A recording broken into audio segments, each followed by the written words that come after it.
Greetings. I'm glad to have you back today, and as you can see, I'm inside again. I actually meant to go outside today, but the weather didn't look so good. So today I'm inside, and I'll be reading this with you. This one's called Strength, and let's see what it's about. Strength may be the one thing we all need or desire, but not all of us have it. There are many types of strength, though. For instance, some of us may have more physical strength or more mental strength. Not that there's anything wrong with either of those, but the Bible tells us that God should be our strength, not our mental or physical abilities. For example, let's look at two verses that speak of strength in the Lord. This is Ephesians 6:10. Finally, be strengthened by the Lord and by his vast strength. The Lord is my strength and my song. He has become my salvation. We've actually spoken about that. The side note, you may remember the strength and the song from earlier, our last episode of the first series, and it's from Psalm 118:14. Now, if you didn't catch on, both of those verses clearly state that God is the writer's strength. I have an older brother who's in the Marine Corps, and he is quite strong and muscular. When he was in boot camp, he knew it was going to be grueling. He also knew that he was in shape and that he had a great chance of making it through. But he soon found out that boot camp didn't require as much physical strength as it did mental strength. It was so challenging mentally that he knew he couldn't do it on his own, so he placed his trust in the Lord, knowing that God was right by his side and that he was the only one who had the strength to pull him through, and knew that he was the only one that could give him the strength to pull through. We can't do it on our own. We can't be God, but we can let him be our strength. I am able to do all things through him who strengthens me. Philippians 4:13.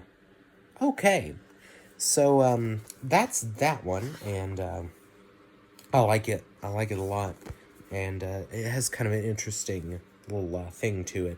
I like the ones with not exactly a gimmick, but kind of along that line.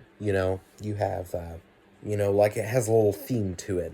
And with this entry, it reminds me of not only tests or exams in school, but they also have those aptitude tests, or like where they measure your your capability in some areas compared to others. It's a lot like that, and it has a similar thing to it. You know, I'm sure there's a correlation between being able to see God in different things, as it is like if you have more capability for abstract reasoning, or maybe comprehending things that aren't directly obvious or right in front of you. That's certainly more of a God feature, and a very important one at that. And, the same goes for people who go completely the wrong way and start things like, they have cults, and they build these belief systems around strange things like that. Or people who would worship like animals, for example, because they exhibit the qualities of just what it means to be a natural creature, just a living, breathing animal. That would be the highest manifestation of a creature on Earth. That's what some believe, I think.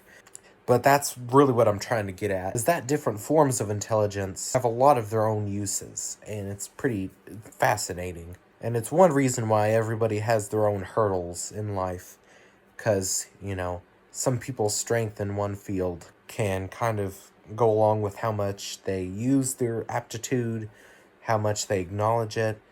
There's a lot of little factors that go into it that would add up to the sum of what somebody's capable of. And that's why it's important to be very well-rounded and to develop a very balanced personality, just to be able to, make it in all ways of life. Maybe you do have one or two affinities that you really like, or fields of passion. In fact, some people believe that, a lot of talents are very God-given, and that some people are just designed to do certain tasks, which would make a fair amount of sense. And it would fit in with the idea that God has his own little path for your life to go, rather than entirely what you want it to be. which is interesting, and I'll leave that for you to think about. But thank you guys for being here, and I really like this one. It was pretty cool.